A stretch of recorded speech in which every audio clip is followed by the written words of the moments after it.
दिन बच्चों की टोली में सबसे बदमाश कालू कौआ सारे पक्षी बच्चों से कहता है, अरे जब से छुट्टियाँ हुई हैं, रोज हम लोग वही जामुन और शहतूत के फल खाया करते हैं। तुम सब अगर तैयार हो तो आज मैं तुम लोगों को एक बड़ा सा आम का पेड़ दिखाता हूँ। वहाँ चलकर हम लोग जी भर के आम खाएंगे। अरे तुम्हें कहाँ मिल गया ये आम का पेड़? हमारे जंगल में तो ऐसा कोई पेड़ नहीं है जहाँ पर जाकर हम मुफ्त में आम खा सके। अरे तुम लोग चलो तो सही, वो पेड़ थोड़ा दूर जाकर है, लेकिन उस पर बहुत स्वादिष्ट और बड़े बड़े आम लगे हुए हैं। तुम उस जंगल के सुनसान इलाके में पड़ने वाले आम के पेड़ की बात तो नहीं कर रहे हो? ना बाबू ना, हम लोग वहाँ नहीं जाने वाले। मेरी माँ ने वहाँ जाने से मना किया है। अरे तुम तो हो ही डरपोक। अपने साथ साथ हमें क्यों डरा रही हो टुनटुनी चिड़िया? अरे तुम्हें नहीं चलना तो मत चलो, तुम यहाँ रहो और ये जामुन खाओ। हम तो उस पेड़ पर आम खाने जा रहे हैं। सारे पक्षी कालू की बात से सहमत हो जाते हैं और सुनसान स्थान पर लगे हुए उस आम के पेड़ पर आम खाने चले जाते हैं। अरे वाह कालू, तुम तो सच कहते थे। इस पेड़ पर तो बहुत सारे आम लगे हैं। अब हम लोग रोज यहाँ पर आम खाने आया करेंगे। पक्षियों की बात सुनकर उस पेड़ पर रहने वाले जादूगर की नींद टूट जाती है। अरे वाह, पक्षियों के बच्चों की आवाज। मेरे आम के पेड़ पर फल खाने की कीमत अब इन बच्चों को अपनी जान देकर चुकानी पड़ेगी। आज तो इन बच्चों को खाकर मैं अपनी बरसों की भूख मिटा लूंगा। अब इन बच्चों में से मैं किसी को भी नहीं छोड़ूंगा। दुष्ट जादूगर पक्षियों के बच्चों पर हमला करने ही वाला होता है कि तभी हरिया काका वहाँ से गुजरते हैं। अरे बच्चों, तुम लोग इस पेड़ पर बैठकर क्या कर रहे हो? क्या तुम्हारे माता पिता ने तुम्हें नहीं बताया कि इस पेड़ से आम खाना मना है? चलो जाओ यहाँ से।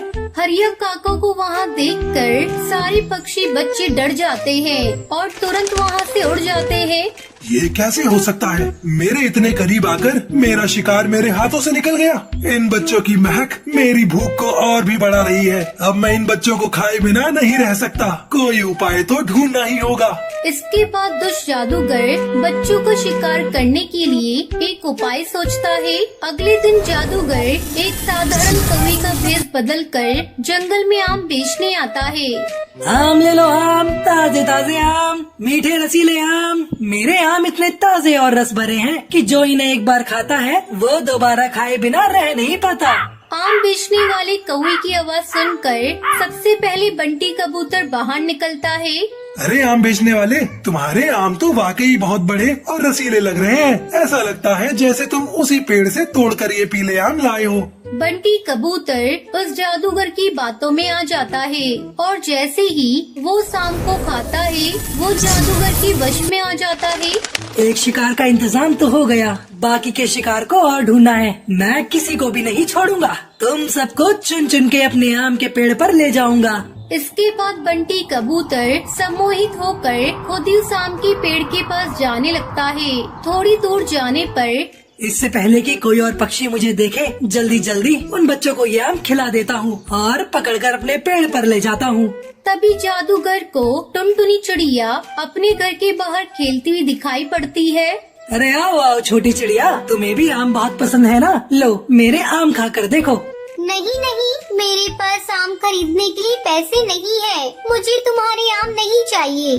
तुम्हारे जैसे छोटे छोटे बच्चों को मैं मुफ्त में आम देता हूँ। मैं तुमसे पैसे नहीं लूंगा। आओ मेरे पास, आम देखो कैसा है।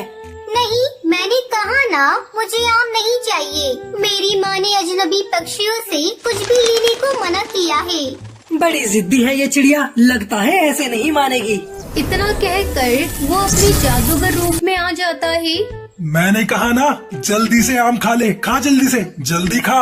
जादूगर जबरदस्ती टुनटुनी चिड़िया के मुंह में आम का टुकड़ा डाल देता है, जिसके बाद वो भी सम्मोहित होकर वहाँ से आम के पेड़ की ओर उड़ जाती है। इसी तरह वो दुष्ट जादूगर बारी बारी से जंगल के सभी पक्षियों को वश में करके अपने आम के पेड़ पर ले जाता है। कुछ देर बाद जंगल में अपने बच्चों को गायब पाकर सारे पक्षी रोने लगते हैं। अरे देखो पक्षियों, एक साथ इतने सारे बच्चों के गायब होने के पीछे जरूर कोई बड़ी वजह है। आज दोपहर को मैंने एक आम बेचने वाले को देखा भी था, जो बच्चों को मुफ्त में आम बांट रहा था। अब मुझे लगता है उस आम बेचने वाले जादूगर के आने के बाद से ही बच्चे गायब हुए हैं। हे भगवान, कहीं वही आम के पेड़ पर रहने वाला दुष्ट जादूगर ही तो हम सभी के बच्चे को नहीं ले गया। इसके बाद सभी पक्षी उस आम के पेड़ के पास पहुंचते हैं, जहां पर आम की जगह उनके बच्चे पेड़ पर लटके हुए दिखाई पड़ते हैं। सभी पक्षी अपने बच्चों के ऐसी हालत में देखकर रोने लगते हैं। अगर अपनी जान प्यारी है तो सब के सब चले जाओ, वरना तुम्हारे बच्चों के साथ साथ आज तुम लोग भी मारे जाओगे। देख, इन मासूम बच्चों को जाने दे और इस जंगल को छोड़कर चला जा, नहीं तो आज मैं तुझे नहीं छोड़ने वाला। अगर तू मुझे कैद करेगा तो तू भी मारा जाएगा। चला जा यहाँ से, ये बच्चे मेरे शिकार हैं। जादूगर की बात सुनकर हरिया काका एक लाल रंग का धागा पेड़ पर बांध देते हैं। इससे जादूगर चीखने लगता है। अरे अंकल, इन जादूगर अंकल को मत मारिए, ये तो बहुत अच्छे अंकल हैं। इन्होंने हमें मीठे मीठे आम भी खिलाए। बच्चों की मासूम बात सुनकर जादूगर को अपने किए पर बहुत पछतावा होता है और वो माफी मांगकर सभी पक्षी बच्चों को आजाद कर देता है। सभी बच्चे भी और सभी पक्षी जादूगर को धन्यवाद करते हैं और वहाँ से चले जाते हैं और खुशी खुशी रहने लगते हैं।